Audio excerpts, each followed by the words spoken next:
Año 36. En la ciudad de Jerusalén, los líderes judíos hacen todo lo posible por aplastar al poderoso nuevo culto, el culto de Cristo. 3 años después de la crucifixión de Jesús, solo viven unos pocos de sus seguidores. Si pueden matarlos a todos, su religión morirá con ellos. Un maestro judío conservador dirige la persecución. Su nombre es Saúl, y se encarga de supervisar personalmente la lapidación de uno de los líderes cristianos. Con el tiempo, este hombre se convertiría en uno de los principales mensajeros de Jesús. Sus escritos suponen más de la mitad del Nuevo Testamento. Muchos piensan que sin él no existiría el cristianismo.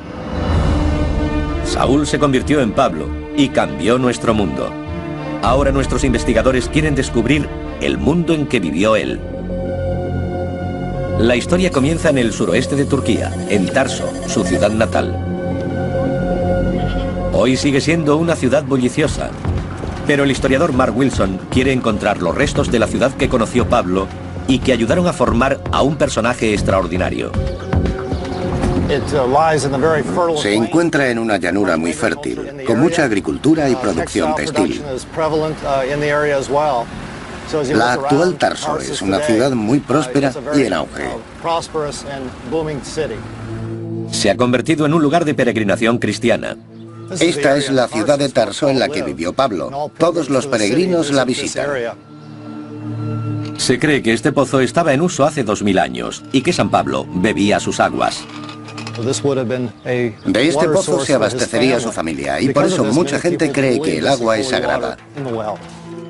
En los escritos de Pablo hay muy pocas referencias a su ciudad natal, pero otras fuentes revelan un dato impactante y significativo. Hubo un tiempo en que Tarso se alzaba a orillas del Mediterráneo. Desde entonces el mar ha retrocedido varios kilómetros, pero este fue una vez un puerto importante. En el siglo I era una urbe muy bulliciosa, una importante encrucijada y también una célebre ciudad universitaria, la Atenas de Oriente. A poca distancia del pozo de Pablo, surgen pruebas que nos dan nuevas pistas de cómo era la vida en aquella época. Unas obras recientes fueron detenidas cuando los trabajadores encontraron antiguas ruinas enterradas bajo el centro de la ciudad. Examinando el yacimiento, los arqueólogos se dieron cuenta de que se trataba de una hilera de almacenes, un antiguo centro comercial que se remonta al siglo I, la época de Pablo. El corte de la excavación muestra una capa tras otra de objetos. Sucesivas generaciones vivieron aquí. Pero es el descubrimiento de una calle en el fondo de la excavación lo que aporta la mayor pista. Es una vía pavimentada y totalmente recta. Solo una civilización construía así, la romana. El arqueólogo local Nadir Durgun señala otras pruebas de la ocupación romana. Se pueden ver canales de piedras blancas a ambos lados de la calle. Impresionante. Y son visibles las huellas de ruedas en la calzada, las rodadas de carretas y todo tipo de carruajes. Como puerto, Tarso era rica. Eso la convertía en objetivo para los romanos, que la ocuparon durante décadas antes del nacimiento de Pablo. La presencia romana probablemente tuvo una gran influencia en su educación. Esta calle es impresionante porque el joven Pablo probablemente jugó en ella cuando era niño en esta ciudad. Las investigaciones arqueológicas nos permiten recrear el aspecto de la antigua Tarso. Esto era un concurrido centro comercial. Pablo pudo entrar en contacto con gente de diferentes naciones y creencias. Puede que Pablo bajara hasta aquí y comprara verduras o comerciara con productos. Su familia, que se dedicaba a curtir cuero y confeccionar tiendas, probablemente trabajaba en esta zona central de la ciudad. Según la tradición, sus familiares eran artesanos y comerciantes. Con toda seguridad contaban con los medios necesarios para darle una formación privilegiada. Fue educado en la estricta fe judía y recibió el nombre de Saulo. Pero también era ciudadano romano, algo que sería muy ventajoso a lo largo de su vida. Aprendió griego, la antigua lengua internacional de la diplomacia, y se convirtió en miembro de la élite judía ilustrada. Su primer viaje fue a Jerusalén, algo que formaba parte de su educación. Y allí tuvo su primer encuentro con los seguidores de Jesús, un joven y revolucionario predicador cuyo apoyo popular lo convirtió en una gran amenaza para las autoridades. Para Saulo, Jesús era el enemigo. Era tan ferviente que se implicó en la persecución de este nuevo culto a Jesús, como el Mesías. No existen pruebas de que Saulo conociera a Jesús, pero sabemos que consideraba blasfemas sus enseñanzas y tras la crucifixión dedicó su vida a perseguir a sus seguidores. Básicamente era un grupo incipiente que se formaba en las diferentes ciudades de Palestina, y Pablo creía que si conseguía matar a los líderes de esas comunidades erradicaría la nueva religión. Este escenario conservador, tradicional y violentamente anticristiano es el que hace de la conversión de Pablo algo sorprendente. El Nuevo Testamento dice que persiguió a un grupo de seguidores de Jesús que habían huido hacia la ciudad de Damasco. En el camino, una cegadora luz lo detuvo.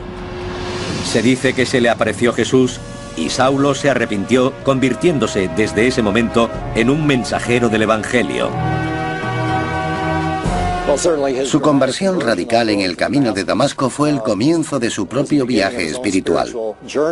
Aquí el perseguidor se convierte en un ferviente seguidor de Jesús. Continuó hasta Damasco, donde fue bautizado con el nombre de Pablo y comenzó su misión. Inició un viaje que duraría el resto de su vida y recorrió unos 30.000 kilómetros. Algo que le facilitó la extensa red de calzadas romanas. Estamos recorriendo un tramo de la vía romana, a unos 15 kilómetros al norte de Tarso. Esto nos da una idea de lo que experimentaba Pablo cuando viajaba por estos caminos a lo largo de la región oriental del Mediterráneo. Las calzadas eran construidas por el ejército romano para poder recorrer grandes distancias en el menor tiempo posible. Sin ellas, el gobierno de su vasto y floreciente imperio habría sido imposible. La impresionante conservación de esta calzada romana nos muestra lo bien que fueron construidas. Lo que vemos aquí es el pavimento de piedra que cubría la superficie, además de los bordillos originales. Los romanos construyen las calzadas siguiendo una estricta fórmula. Primero se rebaja el terreno, luego se rellena con piedras y arena para hacer una base sólida. Se cubre con capas de piedras más pequeñas y tierra. Encima se colocan las losas, a menudo de basalto. El centro está elevado para que el agua de lluvia corra por los lados. Pablo comienza su misión en Antioquía, la capital de Siria. Sus seguidores en aquella ciudad son los primeros en llamarse cristianos. Y continúa su viaje por las principales ciudades de la región, buscando los lugares en los que las viejas religiones son más poderosas. Predica su mensaje a la sombra del templo de Artemisa, una de las maravillas del mundo antiguo, y el templo pagano más grande del planeta.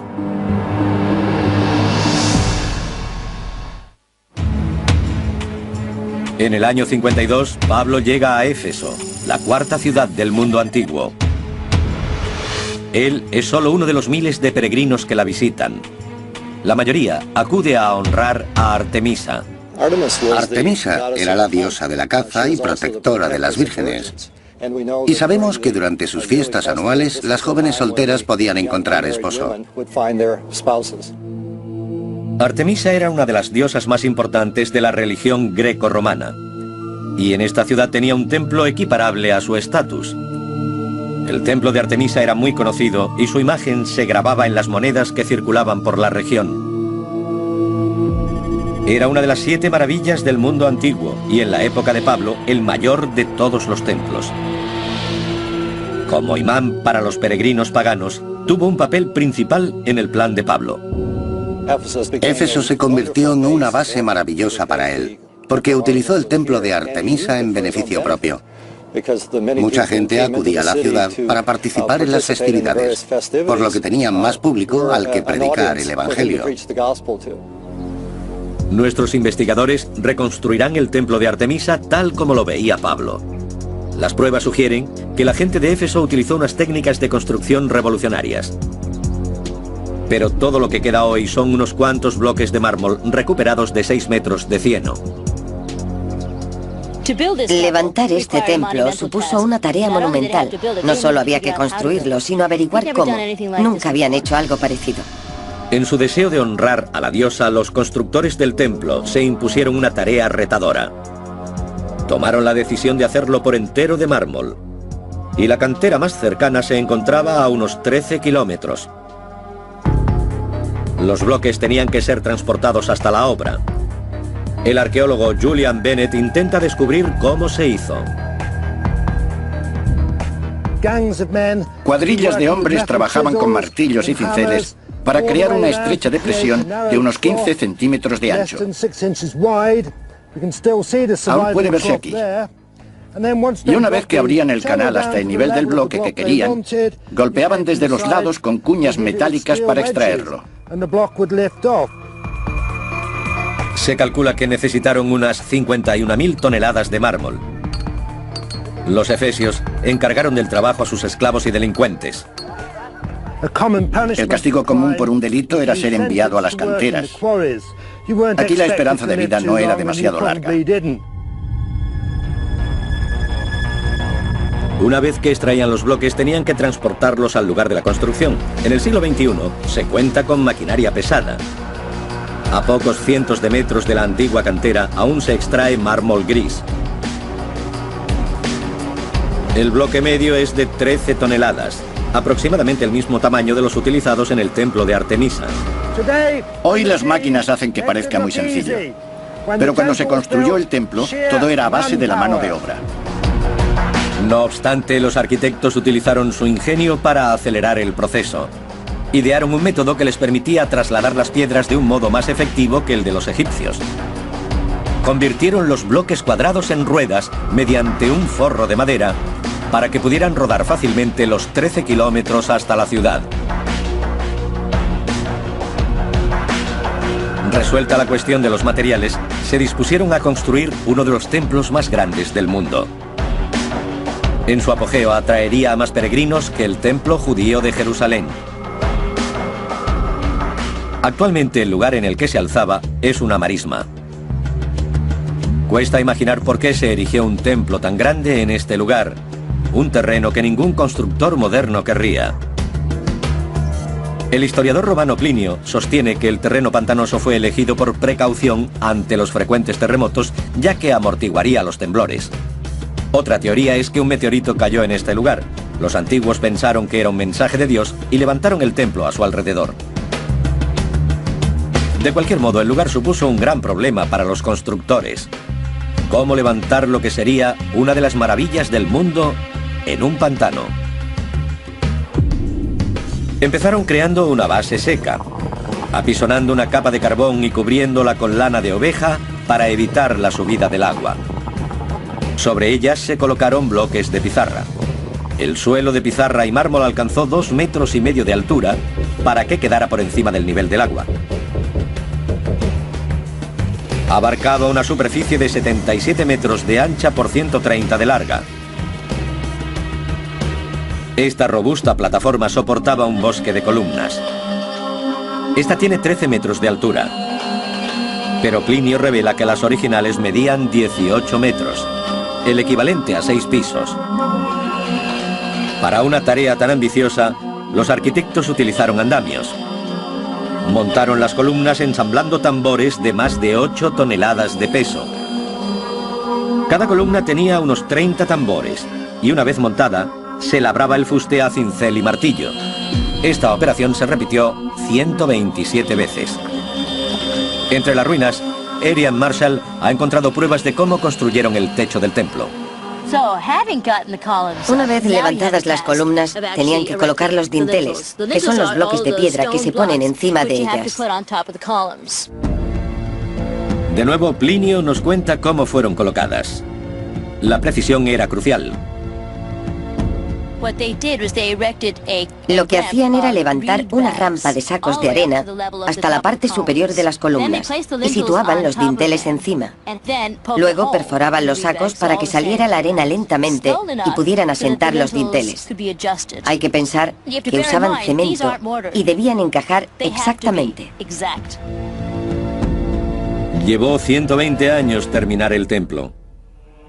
Ahora podemos dar vida a esta increíble construcción del mundo perdido de San Pablo. Un impresionante centro de una gran actividad, toda centrada en el culto a la diosa. Una abertura en el techo bañaba de luz su estatua.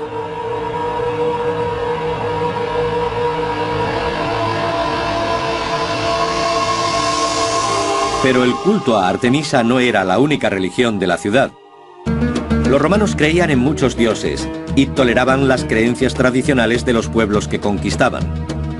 Así que al principio Pablo y su nueva religión fueron bien recibidos. A pocos kilómetros del templo, en el centro de la ciudad, Pablo descubrió algo que le permitiría transmitir su mensaje a una audiencia de un tamaño sin precedentes. Penetramos en uno de los edificios más espectaculares de Éfeso. 25.000 personas acudían a este lugar para juegos y manifestaciones. San Pablo estuvo aquí. El teatro, también construido con mármol blanco, atravesaba un momento de expansión cuando Pablo se encontraba en la ciudad. Con 140 metros de ancho y 66 filas de asientos, fue una vez el mayor teatro del país. Pablo habría venido aquí para dirigirse a uno de los públicos más numerosos de su vida. Este era el teatro perfecto. Tenía capacidad para 25.000 personas y su acústica permitía un impacto espectacular. La soberbia acústica se debe al diseño de las gradas. Estos asientos son anchos y a medida que se sube se van estrechando. Esta forma cóncava ayuda a retener el sonido dentro. Pero el teatro no estaba diseñado solo para discursos y obras. La separación que protege la primera fila indica que Pablo compartió su escenario con un espectáculo mucho más peligroso. El muro es alto para proteger a los espectadores de la sangre de las muertes que tenían lugar abajo. El descubrimiento reciente de un cementerio especial en Éfeso confirma que en este teatro luchaban gladiadores. Estos espectáculos inmensamente populares atraían a un público muy numeroso. Y en cuanto a Pablo, los juegos servían para que más gente oyera su mensaje.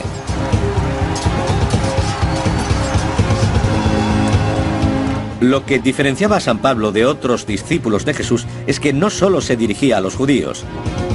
Intentaba convertir a gente de todas las religiones. Sus métodos harían de la cristiandad una religión universal.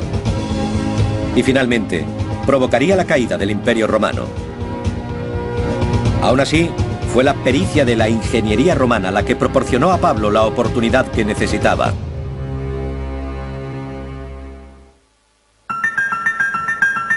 San Pablo vivió y predicó en la ciudad de Éfeso, parte de la actual Turquía, durante 2 años y medio. La mayor ciudad de la Asia romana, con una población cosmopolita y sin prejuicios, era el lugar perfecto para buscar nuevos fieles.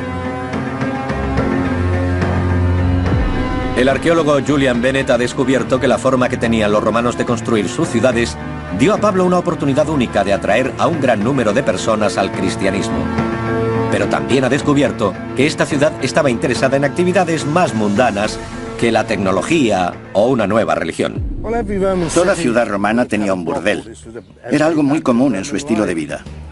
Pablo se encuentra en una urbe famosa por sus placeres.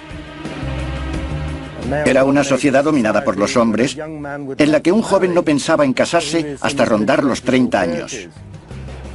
Y en Éfeso, una ciudad portuaria, debía haber varios burdeles. Justo en el centro, los primeros arqueólogos encontraron un extraño indicador. Representaba un pie y un corazón. Cuando este edificio fue excavado en el siglo XIX, se encontraron una serie de lámparas de aceite con escenas de arte erótico e inscripciones que hacían referencia a los jóvenes. Por ello, los excavadores llegaron a la conclusión de que era el burdel principal de Éfeso, que ocupaba un lugar destacado. La prostitución era una importante fuente de ingresos para la administración romana. Incluso sabemos que las prostitutas pagaban un impuesto mensual a la ciudad y al gobierno, equivalente a un acto sexual. Pero no solo se trataba de placer. El principal reto de los administradores de la ciudad era proporcionar los servicios básicos a más de 200.000 personas. El más importante era el agua corriente. El abastecimiento de la ciudad se encontraba a 13 kilómetros en el valle de Marnas. Canalizar el agua hasta Éfeso supuso un extraordinario logro de ingeniería. Aquí lo tenemos. Este es el acueducto romano de Éfeso, construido hace unos 2000 años antes de que San Pablo visitara la ciudad, pero se encuentra en excelentes condiciones. Un acueducto de este tamaño necesitaba unos recursos que la ciudad no podía pagar, pero dio a los políticos la oportunidad de ganarse el favor de las masas. Están grabados los nombres de Gaius Sextius Polio, el de su esposa y el de su hijo.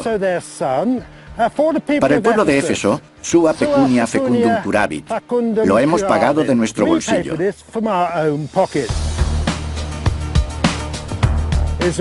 Es una buena forma de hacer que la gente de Éfeso recuerde quién eres.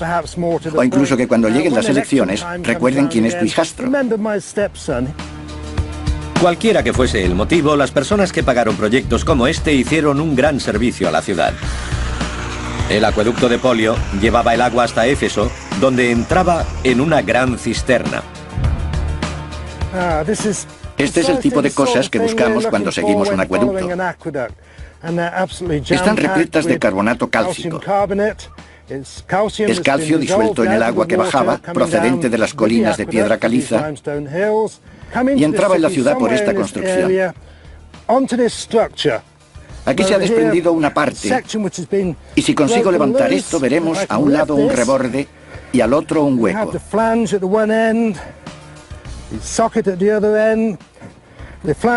El reborde solía estar en el sentido de la corriente. Un ejemplo de la tecnología romana.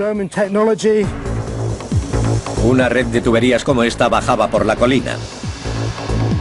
Había cerca de 400 litros de agua para cada habitante, cantidad similar a la de la mayoría de las ciudades modernas. Pablo y muchos otros ciudadanos recogían el agua en fuentes públicas, pero algunos edificios tenían abastecimiento directo. Uno de ellos era los baños. Los baños romanos eran el centro neurálgico de la vida social de la ciudad. Aquí los efesios discutían sobre política, filosofía y las ideas religiosas de Pablo. Así se extendió el cristianismo y fue en lugares como este donde el mensaje de Pablo empezó a llegar al gran público. Las casas de baño eran lugares equipados por lo que entonces se consideraba alta tecnología, incluyendo un sistema de calefacción bajo el suelo llamado hipocausto. Tenemos mucha suerte porque en este lugar existe un tramo muy bien conservado del típico sistema de hipocausto. Aquí podemos ver los pilares que soportan el suelo principal. Una gruesa capa rosada de yeso romano, conocido como opus ignatum, que mantenía el calor. Sobre ella aún se conservan las losas de mármol del suelo. El aire caliente circulaba por una cámara bajo el suelo, extendiéndose por las paredes para caldear las habitaciones. El agua caliente llegaba a los baños, y la sucia servía para arrastrar los residuos de otros edificios. Justo al lado se encuentra una de las instalaciones más importantes de toda gran ciudad romana.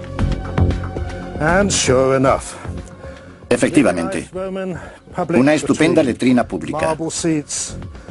Asientos de mármol, agradables y frescos para el verano. Puede que no tanto en invierno.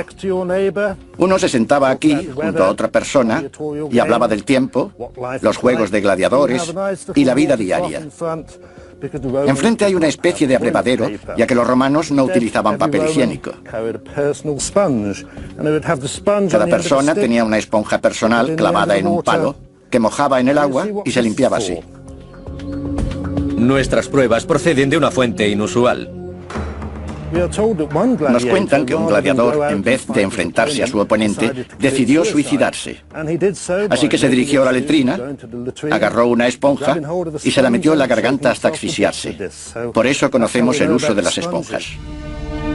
Mientras que Pablo habría utilizado estos servicios públicos, las clases altas se permitían tenerlos en casa. Actualmente los restos de estas lujosas mansiones están protegidos en entornos de clima controlado.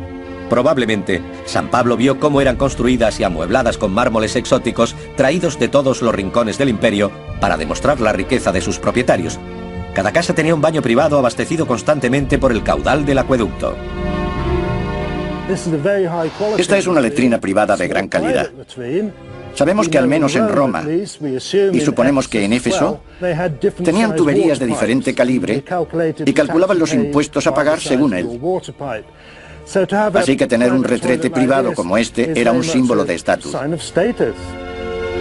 Las casas más ricas de la ciudad incluso podían permitirse una forma primitiva de aire acondicionado, paredes de agua.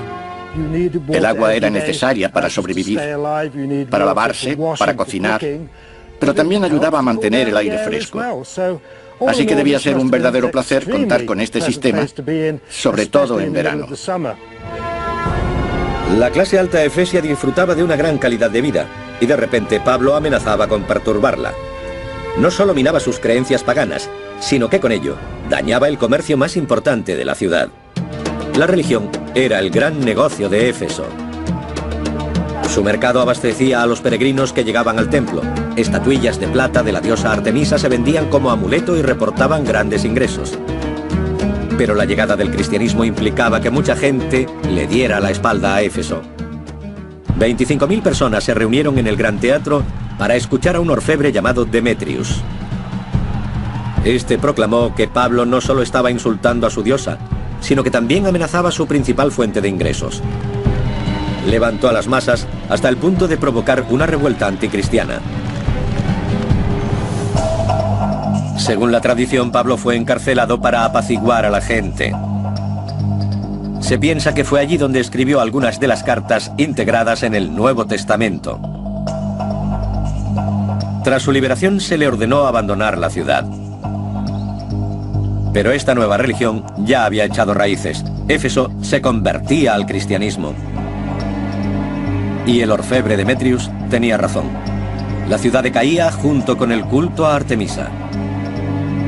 Fue el comienzo de una larga y lenta caída que llevó al templo a la ruina.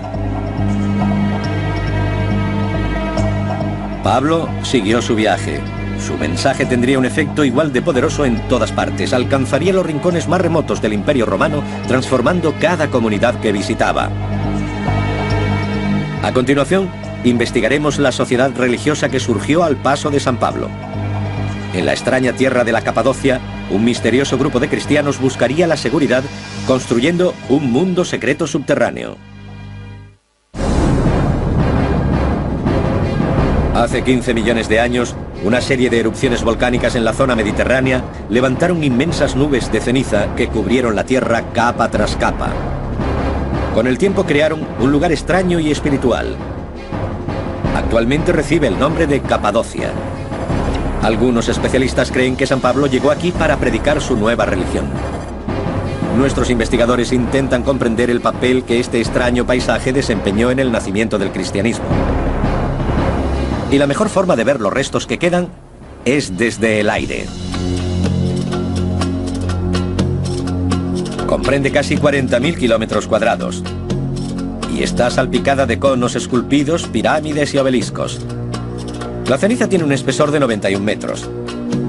Cada una de sus capas tiene una consistencia diferente, lo que significa que la erosión del viento y la lluvia han creado un terreno impresionante e irregular. Los primeros exploradores pensaban que las formas debieron ser talladas por una antigua raza. Los edificios presentan la habilidad y la destreza de un pueblo muy sofisticado. Su trabajo aún puede verse y sigue impresionando. Vemos algunos escalones tallados en la roca que llevan a una habitación. Es un lugar increíblemente precioso, muy hermoso. La palabra Capadocia deriva del vocablo persa que significa tierra de hermosos caballos. Sus naturales eran famosos por suministrar valiosos animales al ejército romano. De vuelta a tierra, Verónica Calas elige la mejor forma de transporte local y se dirige al valle de Hilara, un cañón abierto en la ceniza.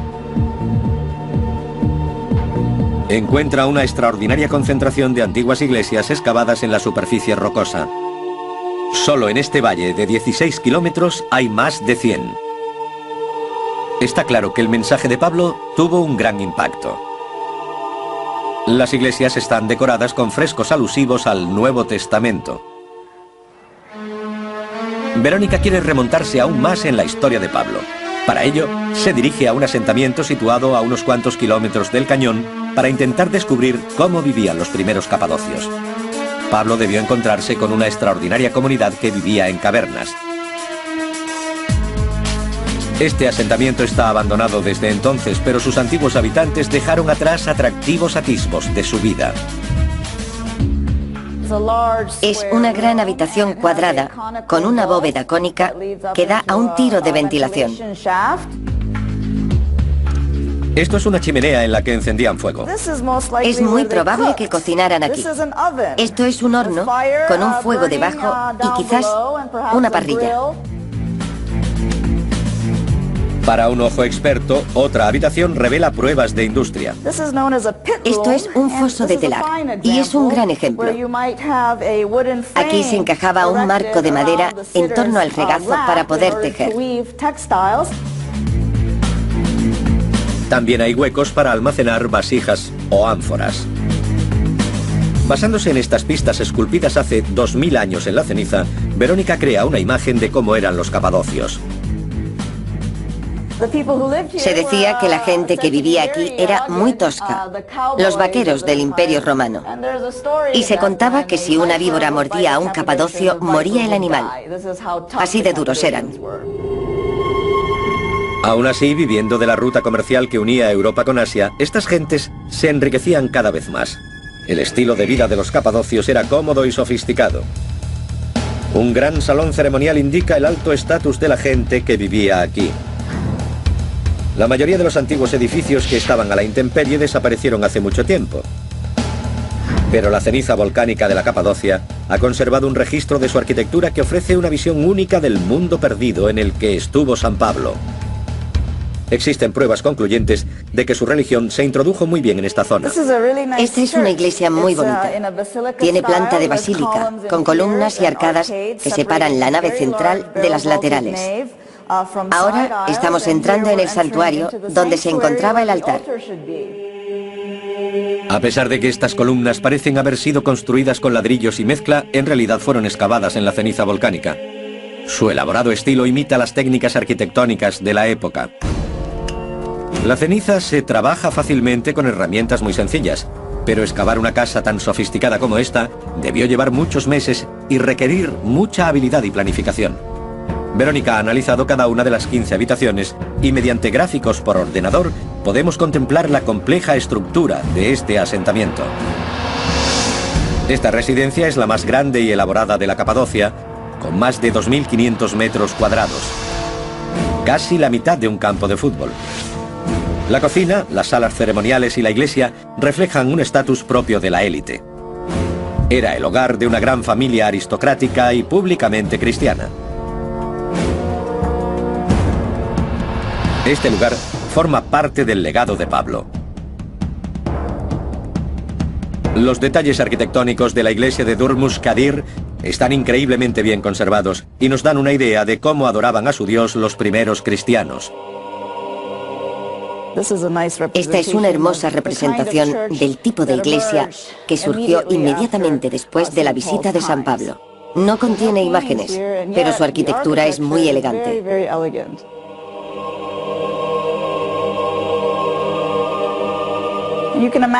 Es fácil imaginar lo increíble que tuvo que ser este lugar entre los siglos IV y VI. Esto se conoce como ambón. Se trata de un púlpito, una característica muy importante de las primeras iglesias cristianas. Esto es lo más cercano que tenemos a la época de San Pablo. Al parecer, la gente rezaba con los brazos abiertos mirando al cielo, no recogidos sobre sí mismos. La congregación se reunía en torno al ambón, en la nave de cara al altar, situado en el ábside central. A derecha e izquierda había naves laterales. En una de ellas se encontraba la pila bautismal. Detrás estaba la puerta de entrada a la iglesia, el nártex. Actualmente está llena de tumbas vacías. Pero no siempre fue fácil para los capadocios aferrarse a su fe cristiana. Cuanto más crecía la iglesia, más amenazadora era considerada por Roma. Por ello pasó a la clandestinidad. A continuación revelamos el extraordinario mundo subterráneo creado por los capadocios para dar cobijo y seguridad a decenas de miles de personas.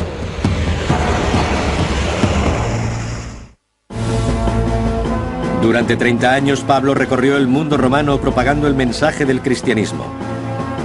Su viaje entró en su fase final en Jerusalén. Hacia el año 60 fue detenido por quebrantar la ley judía. Se enfrentaba a la pena de muerte, pero ejerció su derecho como ciudadano romano de ir a juicio en la propia Roma. fue un paso arriesgado. El emperador Nerón veía a los cristianos como una amenaza. A mediados de los años 60, la situación de los cristianos en Roma era bastante precaria.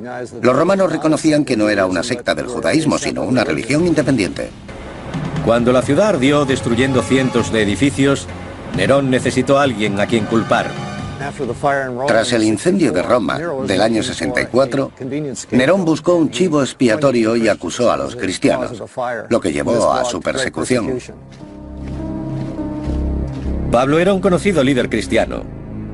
Según la tradición, Nerón lo señaló a él y ordenó su decapitación. Pero no pudo erradicar el mensaje de Pablo. La fe cristiana había arraigado en las tierras en las que había predicado, y poco a poco, con el paso de los siglos, el cristianismo llegó a gobernar el Imperio Romano. En el año 313, el emperador Constantino se convirtió al cristianismo. Los dioses paganos se eliminaron, sus templos fueron destruidos y sustituidos por las primeras iglesias cristianas. Aún así, esa era dorada duró poco.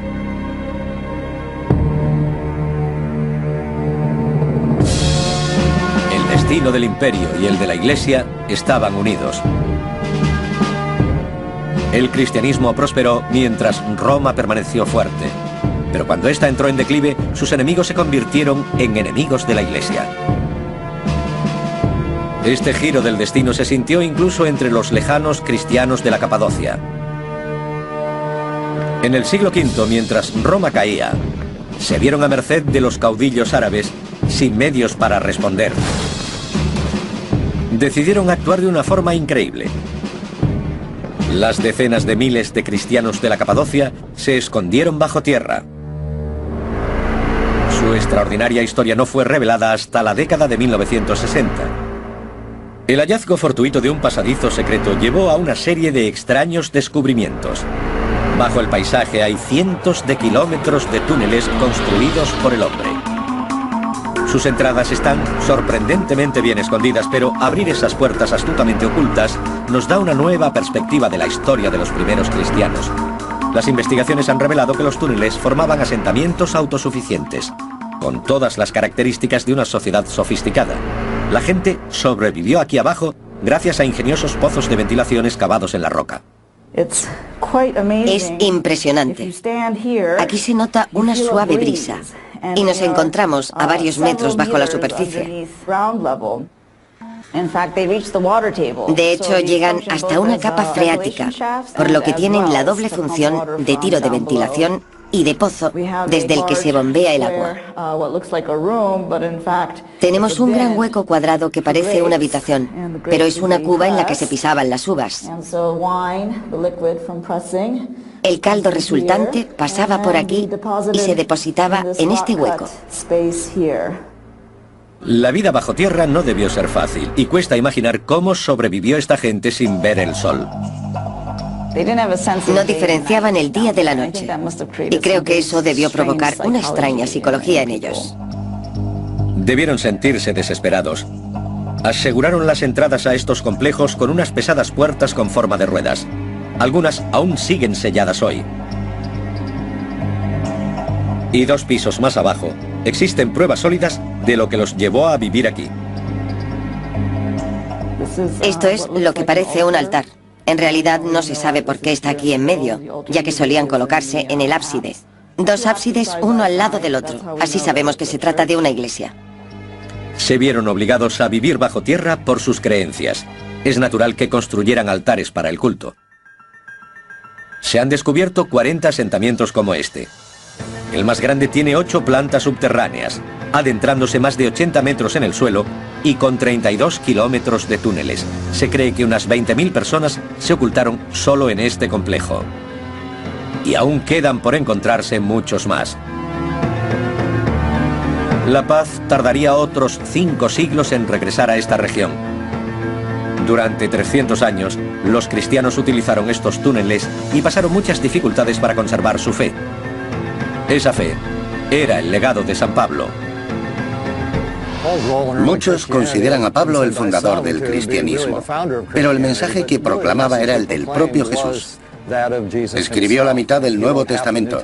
Se le atribuyen 13 de sus libros. Fundó iglesias desde Antioquía hasta Roma, que posteriormente se convirtieron en la base del cristianismo. San Pablo pasó su vida viajando por las ciudades del mundo antiguo, desafiando al poderoso imperio romano. Cuando empezó, el cristianismo era una religión en peligro de extinción. Pero a través del esfuerzo de este hombre, no solo sobrevivió, sino que prosperó, convirtiéndose en una de las religiones más importantes del mundo.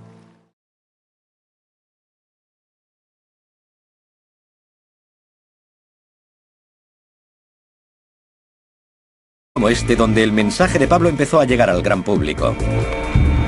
Las casas de baño eran lugares equipados por lo que entonces se consideraba alta tecnología, incluyendo un sistema de calefacción bajo el suelo llamado hipocausto. Tenemos mucha suerte, porque en este lugar existe un tramo muy bien conservado del típico sistema de hipocausto. Aquí podemos ver los pilares que soportan el suelo principal. Una gruesa capa rosada de yeso romano, conocido como opus ignatum, que mantenía el calor.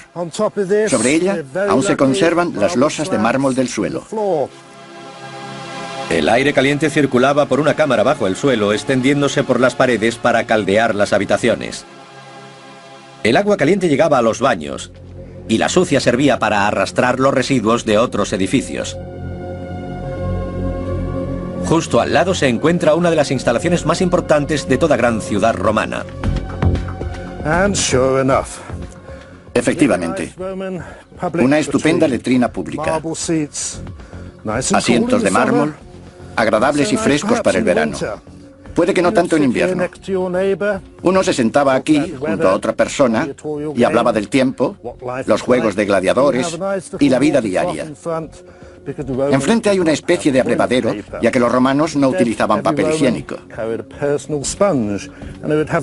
Cada persona tenía una esponja personal clavada en un palo, que mojaba en el agua y se limpiaba así. Nuestras pruebas proceden de una fuente inusual. Nos cuentan que un gladiador, en vez de enfrentarse a su oponente, decidió suicidarse. Así que se dirigió a la letrina, agarró una esponja y se la metió en la garganta hasta asfixiarse. Por eso conocemos el uso de las esponjas. Mientras que Pablo habría utilizado estos servicios públicos, las clases altas se permitían tenerlos en casa. Actualmente los restos de estas lujosas mansiones están protegidos en entornos de clima controlado. Probablemente, San Pablo vio cómo eran construidas y amuebladas con mármoles exóticos traídos de todos los rincones del imperio para demostrar la riqueza de sus propietarios. Cada casa tenía un baño privado abastecido constantemente por el caudal del acueducto. Esta es una letrina privada de gran calidad. Sabemos que al menos en Roma, y suponemos que en Éfeso, tenían tuberías de diferente calibre y calculaban los impuestos a pagar según él. Así que tener un retrete privado como este era un símbolo de estatus. Las casas más ricas de la ciudad incluso podían permitirse una forma primitiva de aire acondicionado, paredes de agua. El agua era necesaria para sobrevivir, para lavarse, para cocinar, pero también ayudaba a mantener el aire fresco. Así que debía ser un verdadero placer contar con este sistema. La tecnología o una nueva religión. Toda ciudad romana tenía un burdel. Era algo muy común en su estilo de vida. Pablo se encuentra en una urbe famosa por sus placeres. Era una sociedad dominada por los hombres, en la que un joven no pensaba en casarse hasta rondar los 30 años. Y en Éfeso, una ciudad portuaria, debía haber varios burdeles. Justo en el centro, los primeros arqueólogos encontraron un extraño indicador. Representaba un pie y un corazón. Cuando este edificio fue excavado en el siglo XIX, se encontraron una serie de lámparas de aceite con escenas de arte erótico e inscripciones que hacían referencia a los jóvenes. Por ello, los excavadores llegaron a la conclusión de que era el burdel principal de Éfeso, que ocupaba un lugar destacado. La prostitución era una importante fuente de ingresos para la administración romana. Incluso sabemos que las prostitutas pagaban un impuesto mensual a la ciudad y al gobierno, equivalente a un acto sexual. Pero no solo se trataba de placer. el principal reto de los administradores de la ciudad era proporcionar los servicios básicos a más de 200.000 personas. El más importante era el agua corriente. El abastecimiento de la ciudad se encontraba a 13 kilómetros en el valle de Marnas. Canalizar el agua hasta Éfeso supuso un extraordinario logro de ingeniería. Aquí lo tenemos. Este es el acueducto romano de Éfeso, construido hace unos 2000 años, antes de que San Pablo visitara la ciudad. Pero se encuentra en excelentes condiciones. Un acueducto de este tamaño necesitaba unos recursos que la ciudad no podía pagar, pero dio a los políticos la oportunidad de ganarse el favor de las masas. Están grabados los nombres de Gaius Sextius Polio, el de su esposa y el de su hijo. Para el pueblo de Éfeso, sua pecunia fecundum curavit. Lo hemos pagado de nuestro bolsillo.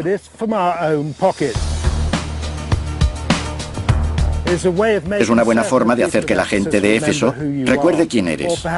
O incluso que cuando lleguen las elecciones, recuerden quién es tu hijastro.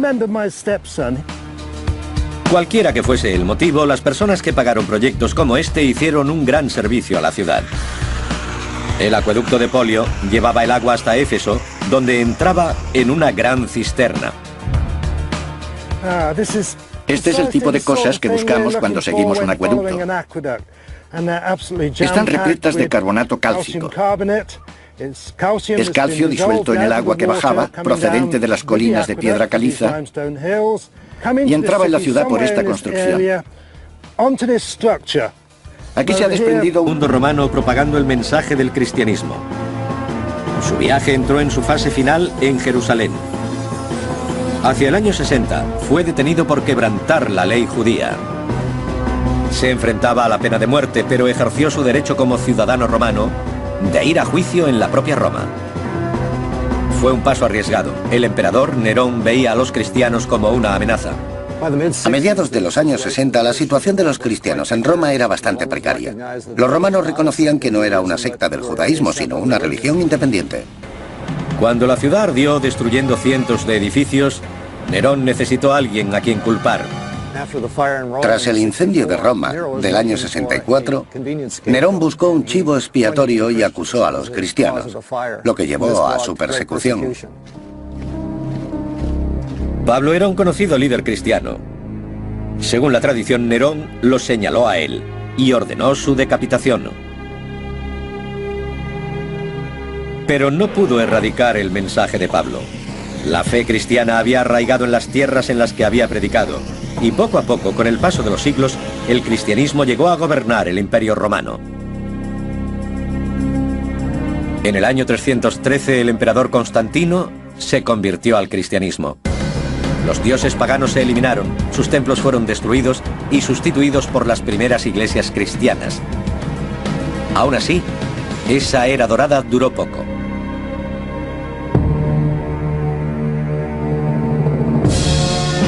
El destino del imperio y el de la iglesia estaban unidos. El cristianismo prosperó mientras Roma permaneció fuerte. Pero cuando ésta entró en declive, sus enemigos se convirtieron en enemigos de la Iglesia.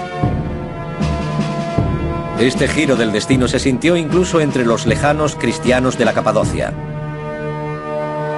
En el siglo V, mientras Roma caía, se vieron a merced de los caudillos árabes sin medios para responder. Decidieron actuar de una forma increíble. Las decenas de miles de cristianos de la Capadocia se escondieron bajo tierra. Su extraordinaria historia no fue revelada hasta la década de 1960. El hallazgo fortuito de un pasadizo secreto llevó a una serie de extraños descubrimientos. Bajo el paisaje hay cientos de kilómetros de túneles construidos por el hombre. Sus entradas están sorprendentemente bien escondidas, pero abrir esas puertas astutamente ocultas nos da una nueva perspectiva de la historia de los primeros cristianos. Las investigaciones han revelado que los túneles formaban asentamientos autosuficientes, con todas las características de una sociedad sofisticada. La gente sobrevivió aquí abajo gracias a ingeniosos pozos de ventilación excavados en la roca. Pero todo lo que queda hoy son unos cuantos bloques de mármol recuperados de 6 metros de cieno. Levantar este templo supuso una tarea monumental. No solo había que construirlo, sino averiguar cómo. Nunca habían hecho algo parecido. En su deseo de honrar a la diosa, los constructores del templo se impusieron una tarea retadora. Tomaron la decisión de hacerlo por entero de mármol. Y la cantera más cercana se encontraba a unos 13 kilómetros.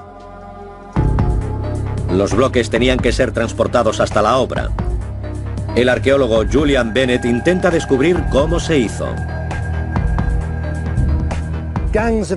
Cuadrillas de hombres trabajaban con martillos y cinceles para crear una estrecha depresión de unos 15 centímetros de ancho. Aún puede verse aquí. Y una vez que abrían el canal hasta el nivel del bloque que querían, golpeaban desde los lados con cuñas metálicas para extraerlo. Se calcula que necesitaron unas 51.000 toneladas de mármol. Los efesios encargaron del trabajo a sus esclavos y delincuentes. El castigo común por un delito era ser enviado a las canteras. Aquí la esperanza de vida no era demasiado larga. Una vez que extraían los bloques, tenían que transportarlos al lugar de la construcción. En el siglo XXI se cuenta con maquinaria pesada. A pocos cientos de metros de la antigua cantera aún se extrae mármol gris. El bloque medio es de 13 toneladas, aproximadamente el mismo tamaño de los utilizados en el templo de Artemisa. Hoy las máquinas hacen que parezca muy sencillo, pero cuando se construyó el templo, todo era a base de la mano de obra. No obstante, los arquitectos utilizaron su ingenio para acelerar el proceso. Idearon un método que les permitía trasladar las piedras de un modo más efectivo que el de los egipcios. Convirtieron los bloques cuadrados en ruedas mediante un forro de madera para que pudieran rodar fácilmente los 13 kilómetros hasta la ciudad. Resuelta la cuestión de los materiales, se dispusieron a construir uno de los templos más grandes del mundo. En su apogeo atraería a más peregrinos que el templo judío de Jerusalén. Actualmente el lugar en el que se alzaba es una marisma. Cuesta imaginar por qué se erigió un templo tan grande en este lugar, un terreno que ningún constructor moderno querría. El historiador romano Plinio sostiene que el terreno pantanoso fue elegido por precaución ante los frecuentes terremotos, ya que amortiguaría los temblores.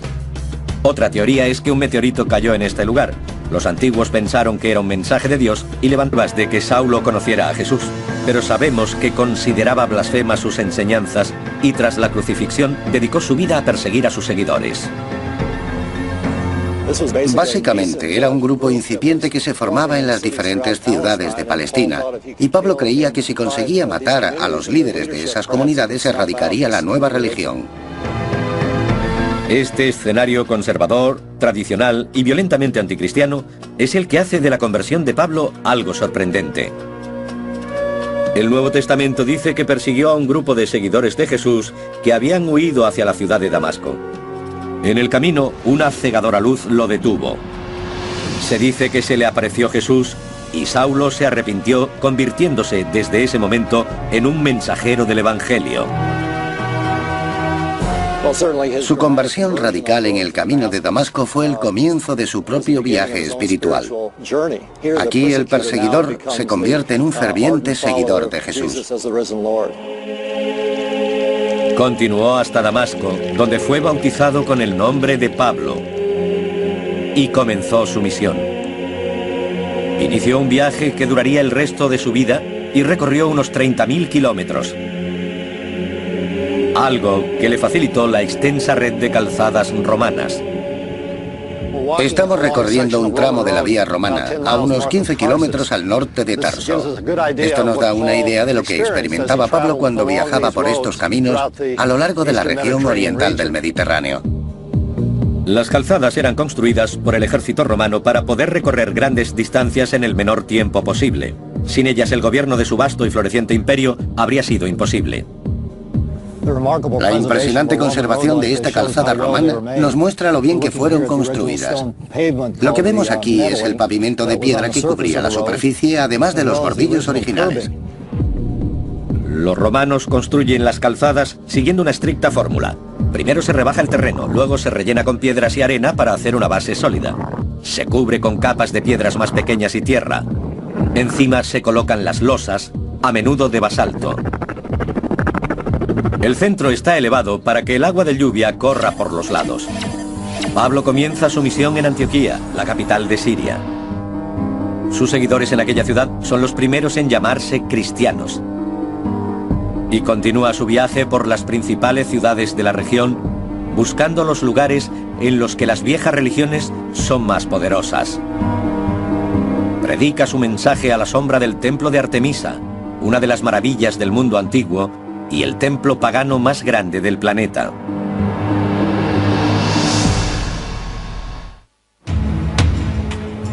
En el año 52, Pablo llega a pozo estaba en uso hace 2000 años y que San Pablo bebía sus aguas.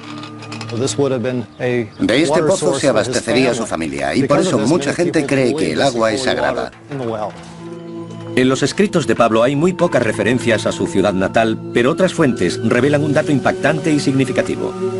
Hubo un tiempo en que Tarso se alzaba a orillas del Mediterráneo. Desde entonces el mar ha retrocedido varios kilómetros, pero este fue una vez un puerto importante. En el siglo I era una urbe muy bulliciosa, una importante encrucijada y también una célebre ciudad universitaria, la Atenas de Oriente. A poca distancia del pozo de Pablo, surgen pruebas que nos dan nuevas pistas de cómo era la vida en aquella época. Unas obras recientes fueron detenidas cuando los trabajadores encontraron antiguas ruinas enterradas bajo el centro de la ciudad. Examinando el yacimiento, los arqueólogos se dieron cuenta de que se trataba de una hilera de almacenes, un antiguo centro comercial que se remonta al siglo I, la época de Pablo. El corte de la excavación muestra una capa tras otra de objetos. Sucesivas generaciones vivieron aquí. Pero es el descubrimiento de una calle en el fondo de la excavación lo que aporta la mayor pista. Es una vía pavimentada y totalmente recta. Solo una civilización construía así, la romana. El arqueólogo local Nadir Durgun señala otras pruebas de la ocupación romana. Se pueden ver canales de piedras blancas a ambos lados de la calle. Impresionante. Y son visibles las huellas de ruedas en la calzada, las rodadas de carretas y todo tipo de carruajes. Como puerto, Tarso era rica. Eso la convertía en objetivo para los romanos, que la ocuparon durante décadas antes del nacimiento de Pablo. La presencia romana probablemente tuvo una gran influencia en su educación. Esta calle es impresionante porque el joven Pablo probablemente jugó en ella cuando era niño en esta ciudad. Las investigaciones arqueológicas nos permiten recrear el aspecto de la antigua Tarso. Esto era un concurrido centro comercial. Pablo pudo entrar en contacto con gente de diferentes naciones y creencias. Puede que Pablo bajara hasta aquí y comprara verduras o comerciara con productos. Su familia, que se dedicaba a curtir cuero y confeccionar tiendas, probablemente trabajaba en esta zona central de la ciudad. Según la tradición, sus familiares eran artesanos y comerciantes. Con toda seguridad contaban con los medios necesarios para darle una formación privilegiada. Fue educado en la estricta fe judía y recibió el nombre de Saulo. Pero también era ciudadano romano, algo que sería muy ventajoso a lo largo de su vida. Aprendió griego, la antigua lengua internacional de la diplomacia. Y se convirtió en miembro de la élite. Ahora podemos dar vida a esta increíble construcción del mundo perdido de San Pablo. Un impresionante centro de una gran actividad, toda centrada en el culto a la diosa. Una abertura en el techo bañaba de luz su estatua.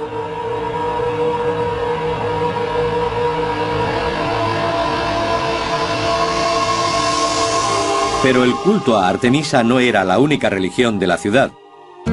Los romanos creían en muchos dioses y toleraban las creencias tradicionales de los pueblos que conquistaban. Así que al principio Pablo y su nueva religión fueron bien recibidos. A pocos kilómetros del templo, en el centro de la ciudad, Pablo descubrió algo que le permitiría transmitir su mensaje a una audiencia de un tamaño sin precedentes. Penetramos en uno de los edificios más espectaculares de Éfeso. 25.000 personas acudían a este lugar para juegos y manifestaciones. San Pablo estuvo aquí. El teatro, también construido con mármol blanco, atravesaba un momento de expansión cuando Pablo se encontraba en la ciudad. Con 140 metros de ancho y 66 filas de asientos, fue una vez el mayor teatro del país. Pablo habría venido aquí para dirigirse a uno de los públicos más numerosos de su vida. Este era el teatro perfecto. Tenía capacidad para 25.000 personas y su acústica permitía un impacto espectacular. La soberbia acústica se debe al diseño de las gradas.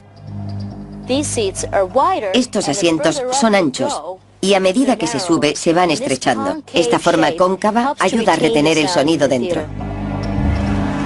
Pero el teatro no estaba diseñado solo para discursos y obras. La separación que protege la primera fila indica que Pablo compartió su escenario con un espectáculo mucho más peligroso. El muro es alto para proteger a los espectadores de la sangre de las muertes que tenían lugar abajo. El descubrimiento reciente de un cementerio especial en Éfeso confirma que en este teatro luchaban gladiadores.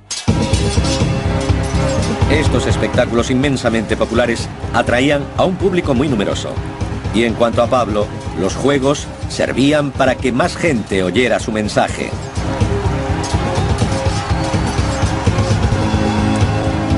Lo que diferenciaba a San Pablo de otros discípulos de Jesús es que no solo se dirigía a los judíos. Intentaba convertir a gente de todas las religiones. Sus métodos harían de la cristiandad una religión universal. Y finalmente, provocaría la caída del Imperio Romano.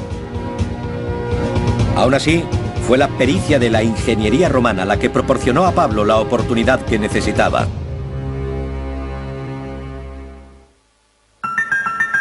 Las técnicas de construcción revolucionarias. Pero todo lo que queda hoy son unos cuantos bloques de mármol recuperados de 6 metros de cieno. Levantar este templo supuso una tarea monumental. No solo había que construirlo, sino averiguar cómo. Nunca habían hecho algo parecido. En su deseo de honrar a la diosa, los constructores del templo se impusieron una tarea retadora. Tomaron la decisión de hacerlo por entero de mármol. Y la cantera más cercana se encontraba a unos 13 kilómetros. Los bloques tenían que ser transportados hasta la obra. El arqueólogo Julian Bennett intenta descubrir cómo se hizo. Cuadrillas de hombres trabajaban con martillos y cinceles para crear una estrecha depresión de unos 15 centímetros de ancho. Aún puede verse aquí. Y una vez que abrían el canal hasta el nivel del bloque que querían, golpeaban desde los lados con cuñas metálicas para extraerlo. Se calcula que necesitaron unas 51.000 toneladas de mármol. Los efesios encargaron del trabajo a sus esclavos y delincuentes. El castigo común por un delito era ser enviado a las canteras. Aquí la esperanza de vida no era demasiado larga. Una vez que extraían los bloques, tenían que transportarlos al lugar de la construcción. En el siglo XXI se cuenta con maquinaria pesada. A pocos cientos de metros de la antigua cantera aún se extrae mármol gris. El bloque medio es de 13 toneladas, aproximadamente el mismo tamaño de los utilizados en el templo de Artemisa. Hoy las máquinas hacen que parezca muy sencillo. Pero cuando se construyó el templo, todo era a base de la mano de obra. No obstante, los arquitectos utilizaron su ingenio para acelerar el proceso. Idearon un método que les permitía trasladar las piedras de un modo más efectivo que el de los egipcios. Convirtieron los bloques cuadrados en ruedas mediante un forro de madera para que pudieran rodar fácilmente los 13 kilómetros hasta la ciudad. Resuelta la cuestión de los materiales, se dispusieron a construir uno de los templos más grandes del mundo. En su apogeo atraería a más peregrinos que el templo judío de Jerusalén. Actualmente el lugar en el que se alzaba es una marisma. Cuesta imaginar por qué se erigió un templo tan grande en este lugar, un terreno que ningún constructor moderno querría.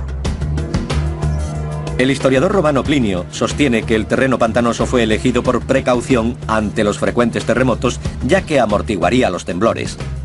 Otra teoría es que un meteorito cayó en este lugar, los antiguos y a concentración de antiguas iglesias excavadas en la superficie rocosa. Solo en este valle de 16 kilómetros hay más de 100. Está claro que el mensaje de Pablo tuvo un gran impacto. Las iglesias están decoradas con frescos alusivos al Nuevo Testamento. Verónica quiere remontarse aún más en la historia de Pablo. Para ello, se dirige a un asentamiento situado a unos cuantos kilómetros del cañón para intentar descubrir cómo vivían los primeros capadocios. Pablo debió encontrarse con una extraordinaria comunidad que vivía en cavernas. Este asentamiento está abandonado desde entonces, pero sus antiguos habitantes dejaron atrás atractivos atisbos de su vida. Es una gran habitación cuadrada con una bóveda cónica que da a un tiro de ventilación. Esto es una chimenea en la que encendían fuego. Es muy probable que cocinaran aquí. Esto es un horno con un fuego debajo y quizás una parrilla. Para un ojo experto, otra habitación revela pruebas de industria. Esto es un foso de telar y es un gran ejemplo. Aquí se encajaba un marco de madera en torno al regazo para poder tejer. También hay huecos para almacenar vasijas o ánforas. Basándose en estas pistas esculpidas hace 2000 años en la ceniza, Verónica crea una imagen de cómo eran los capadocios. Se decía que la gente que vivía aquí era muy tosca, los vaqueros del Imperio Romano. Y se contaba que si una víbora mordía a un capadocio, moría el animal. Así de duros eran. Aún así, viviendo de la ruta comercial que unía a Europa con Asia, estas gentes se enriquecían cada vez más. El estilo de vida de los capadocios era cómodo y sofisticado. Un gran salón ceremonial indica el alto estatus de la gente que vivía aquí. La mayoría de los antiguos edificios que estaban a la intemperie desaparecieron hace mucho tiempo. Pero la ceniza volcánica de la Capadocia ha conservado un registro de su arquitectura que ofrece una visión única del mundo perdido en el que estuvo San Pablo. Existen pruebas concluyentes de que su religión se introdujo muy bien en esta zona. Esta es una iglesia muy bonita. Tiene planta de basílica, con columnas y arcadas que separan la nave central de las laterales. Ahora estamos entrando en el santuario donde se encontraba el altar. A pesar de que estas columnas parecen haber sido construidas con ladrillos y mezcla, en realidad fueron excavadas en la ceniza volcánica. Su elaborado estilo imita las técnicas arquitectónicas de la época. La ceniza se trabaja fácilmente con herramientas muy sencillas, pero excavar una